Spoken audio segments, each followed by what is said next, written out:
du lunch avec Geneviève Petersen. Parlons donc de ce sujet qui, j'en suis assurée, Geneviève aussi d'ailleurs, ça va résonner, ça va vous sonner quelque chose. Déjà, vous êtes réactive, je dirais, sur la messagerie texte. Il y en a déjà, Manon a dit « Oh my God », elle dit « Votre sujet me parle déjà ». Elle dit « Moi, j'ai 3 TDA solides à la maison ». Elle dit « Il y a d'autres diagnostics aussi ». Fait qu'elle, Manon, ça veut dire qu'elle vit avec 3 personnes à la maison qui ont un TDAH. On la salue. Mes sympathies, mes condoléances, Manon. Non, mais c'est parce que c'est difficile. Puis ça, on n'en parle jamais. J'ai l'impression que c'est un grand tabou parce que, puis, tu sais, là, faisons la part des choses parce que pour les personnes qui sont aux prises avec toutes sortes de diagnostics en santé mentale ou qui sont pas, qui sont neurodivergents, tu sais, c'est tough pour ces personnes-là. Oui. Là. Ça, on n'est pas en quotidien. train de dire le contraire. Puis des fois, ça peut prendre des années pour avoir un diagnostic, des années d'errance où des fois, tu sais pas trop pourquoi tu te sens différent. Et tu te sens différent tout le temps parce que tu as l'impression de pas fitter dans la case, en retard sur des affaires, pas assez à mon affaire, j'ai oublié telle patente, je vais pas assez vite. Oui, puis même dans le couple, parce que moi, je le vis aussi, cette réalité-là, tu sais, des fois, tu te poses la question pourquoi l'autre agit de cette façon-là. Tu sais, par exemple, pourquoi il me coupe tout le temps en plein milieu d'une phrase pour la terminer, ma phrase?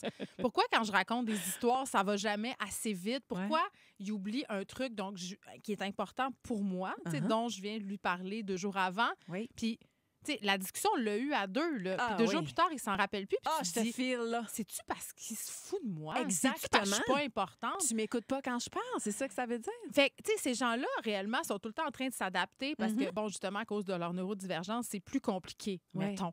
Mais maintenant qu'on a dit ça, pour les gens qui partagent leur vie, tu sais, que ce soit quand on est un enfant d'une personne TDAH, parce que moi, c'est ça, quand on partage la vie d'une personne TDAH ou d'une personne qui fait une dépression, bien, un moment donné, c'est comme s'il y a un trop-plein. Oui, parce qu'on développe des réflexes aussi pour compenser certaines choses. Hier, si vous étiez devant votre TV, on était à Sucré-Salé, on vous a invité chez nous, on était dans la cour, puis la discussion c'est vite rendu sur le TDA de Jean-François, tu sais. Puis Mélanie Ménard, qui est l'animatrice, en a un aussi. Fait que, tu sais, elle se rejoint beaucoup là-dedans, puis tout. Mon Dieu, as-tu réussi à parler pendant cette entrevue-là? À un moment donné où Mélanie a fait...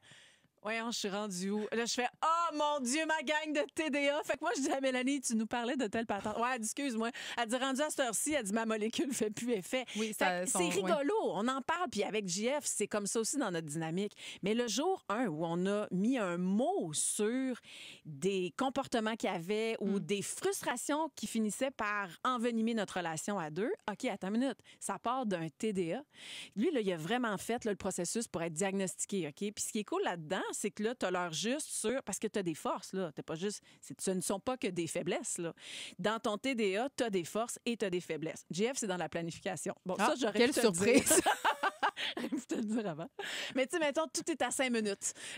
Tout est mélangé aussi. Il n'y a comme pas d'ordre de priorité. Ah, mais ça, plusieurs personnes, que ce soit des personnes TDA ou TDAH, donc avec ou sans hyperactivité, disent ça, qu'ils ont des to-do list infinies. Exact. Et le mot priorité, je trouve ça tellement drôle que tu dises ça parce que tout est une urgence tout le temps. Urgence nationale. Aller acheter du lait sous le même pied que la fondation coule, il faut agir. Tu comprends? Ou tu vois, tu as peut-être vu ça dans ton algorithme d'Instagram, là, mais là, tu reçois à la maison, puis là, il faut que tu clean là, l'intérieur de ta maison, tu prépares le lunch, mais ton chum, lui, c'est là qu'il a décidé d'aller tailler la Hetzel. Ah, mais il fait le ménage du garage aussi. Non, mais toi, ça finit pas comme ça. Moi, scénario classique à la maison. Nous, vous le savez, là, on vit pas ensemble, mais on a une maison de campagne ensemble. OK? Donc, on vit ensemble un peu. Et mon chum, un grand classique, c'est il ouvre le frigidaire, OK? Puis là, il dit c'est quoi dans ce plat-là? C'est donc bête dégueulasse. T'sais, là, il ouvre le plat, bien, effectivement, il y a un aliment avarié.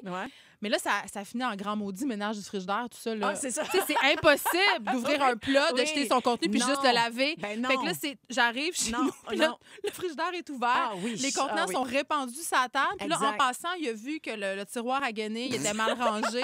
Donc, il a aussi entrepris ça. J'adore ça. Donc, il y a plein de chantiers. Exactement. Ma maison est un chantier Rona en permanence. C'est toujours ça. Ce qui fait en fait que toi, puis peut-être qu'on est pareil là-dessus, mais en tout cas, moi, c'est ma réalité, je deviens en hyper vigilance. Puis là, je vais planifier le tout là, comme si là, je dois réfléchir pour 4, finalement. Ben, c'est comme si on est toujours un peu en train de pallier puis de se dire, bon, là, vu qu'il va oublier ça, Bien je sûr. vais faire ça. Puis là, mais en même temps, je deviens fatigante parce que c'est vraiment gossant là, de dire tout le temps à quelqu'un, bon, là, t'as-tu pensé à ça? T'as-tu pensé que t'as un rendez-vous? T'as-tu pensé qu'il faut que t'ailles là? Parce que mon chum, c'est le champion du double booking aussi. Là. Ah, c'est le fun, se booker 2 affaires en même temps. Puis là, il réalise. Moi, ma phrase que j'haïs, là, c'est ouais, ben, j'ai un petit problème d'horaire. Ah, tu connais les trucs, vraiment? C'est bon. Oui. OK, on vous lit après. OK, la chanson, là, 11h37 dans les filles du lunch. Geneviève, j'ai l'impression qu'on fait rire du monde. Manon a dit, j'arrête pas de rire, ça n'a aucun sens. J'ai l'impression que vous parlez de mon quotidien. Elle dit, je reste branchée sur ma radio, je ne veux rien manquer. Mais... quelqu'un dit, mon chum est tellement TDA que quand il arrive pour prendre une note dans son cellulaire pour ne pas oublier quelque chose, il est déconcentré par quelque chose dans son cellulaire. Puis il finit par jamais prendre sa note. J'adore. Mais c'est ça. Puis, tu sais, on parlait tantôt du moment où on ne sait pas qu'est-ce qui se passe, puis on ramène ça un peu à nous en se disant, ben écoutons, c'est moi le problème. Peut-être que notre couple, c'est pas fait pour fonctionner. Il y a comme une période, lune de miel, quand on sait ce que la personne a. Puis, tu sais, là, je parle, oui, on a les conjoints, mais les conjointes aussi. Puis les enfants, tu sais, il y a des enfants, ça fait longtemps que tu cherches un peu le diagnostic. Fait que quand tu te fais dire, ben, tu sais, il y a un TDA ou il y a un TDAH, là, ça explique bien des affaires, puis il y a comme un effet d'apaisement. Puis là, tu te dis, bon, ben c'est ça. Puis là, chacune des réactions devient explicable par la condition médicale de la personne. Exactement. Puis au début, c'est le fun. Oui. Mais à un moment donné, toi, Marie-Ève, trouves-tu que le TDA a le dos large? Tout à fait. Tout à fait. Surtout quand on le nomme. Tu sais, quand mon chum dit, ben ça, c'est parce que c'est mon TDA. Ah oui, ben sorry, moi, j'en ai pas. OK, mais pourquoi il faut que je deal avec ça? Pourquoi moi, il faut que je sois plus flexible et que je trouve, moi, la solution qui fait que parce que toi, tu as un TDA, mais je veux pas... Je comprends que tu as une condition. Puis je comprends que toi, tu vis tes défis. Je comprends que ça doit te fâcher d'avoir oublié telle patente puis d'arriver en retard à un rendez-vous parce que tu t'es dit, mais aller chercher une soupe tonkinoise à ma blonde avant. Ça part jamais d'une mauvaise intention. Ben, c'est une molécule qui manque. Je comprends. Mais à cause de ça, c'est comme si on ne pouvait pas être en colère. Ben, c'est ça, exactement. Puis là, ça, je trouve ça particulièrement pernicieux parce que on est toujours en train d'être dans un mode suradaptatif. Exactement. C'est-à-dire que là, mais oui. c'est vrai. Oui. Parce que là, tu dis, ben là, c'est pas vraiment lui qui parle, c'est sa son neurodivergence. C'est ça. Fait que c'est pas un maudit gros impoli qui se sac de moi ou qui s'en non. fout, qui m'a oublié sur le bord de la rue parce que non. dans le fond, il y avait un papillon passé. Là. Parce que des fois, j'ai l'impression que c'est un peu ça. Tu sais, mon chien, des fois, il est dehors, puis on se promène, puis il voit un écureuil, puis là, il est parti. Ben, c'est un peu la même affaire avec le cerveau de mon chum. Des fois, j'ai l'impression. Tu sais, des fois, on est au resto, puis je suis comme... Chris, m'écoutes-tu? T'es-tu prêt? T'es-tu avec moi?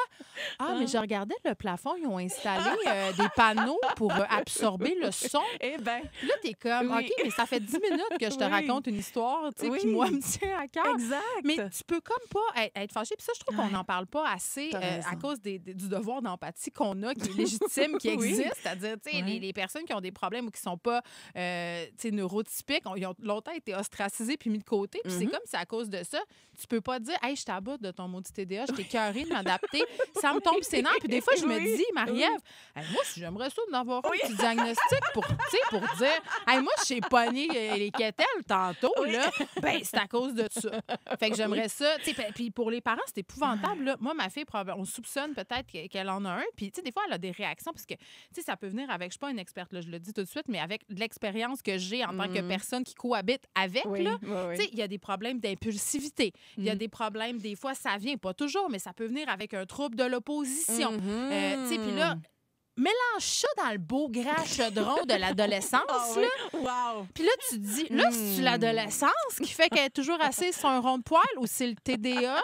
Puis là, pour vrai, je vous jure que j'ai crié dans mon oreiller des fois, puis j'ai braillé dans ma douche. Bravo. Parce que j'étais dépassée, puis j'étais comme... Mais je me sentais comme une mauvaise personne. Je comprends. Une mauvaise mère. D'être pas capable de correspondre à cette image-là, tu sais, de mère qui aide, de mère qui est là, de mère qui écoute, de femme, de blonde qui accompagne, qui console, qui comprend. Il n'y a plus de compreneur un moment donné. Non. J'en ai plus. OK, le baril est vide. Il n'y a plus de service au numéro composé. Il n'y en a plus. OK? Il n'y a même pas de moment d'attente involontaire. Tu sais, c'est comme quand tu appelles au gouvernement puis tu attends puis ça finit par raccrocher au bout de 2 heures. Moi, je raccroche tout de suite. Je raccroche tout de suite. Ah oui. Puis c'est une des raisons pour lesquelles je me dis que ça serait super tough de cohabiter à temps plein avec mon chum parce que je ne sais pas si j'ai la patience pour ça parce que ça en prend.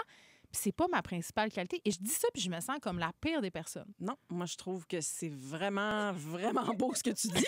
Ça m'apaise. Et là, j'ai comme plein de On fonde-tu un club, les conjoints de gens TDA? Puis moi, ce que j'entends là-dedans, c'est on a de la misère à dire « Hey, ma limite à moi, elle est rendue là. » Ben, mettre ses limites. Une autre affaire. Mettre ses limites. OK, attends, on va écouter une toune parce qu'on en a besoin on pour va respirer. On va lire tous les textos parce que, mon Dieu, vous êtes en feu dans la messagerie. Oui, fait que ça se passe après Fred. Et là, c'est à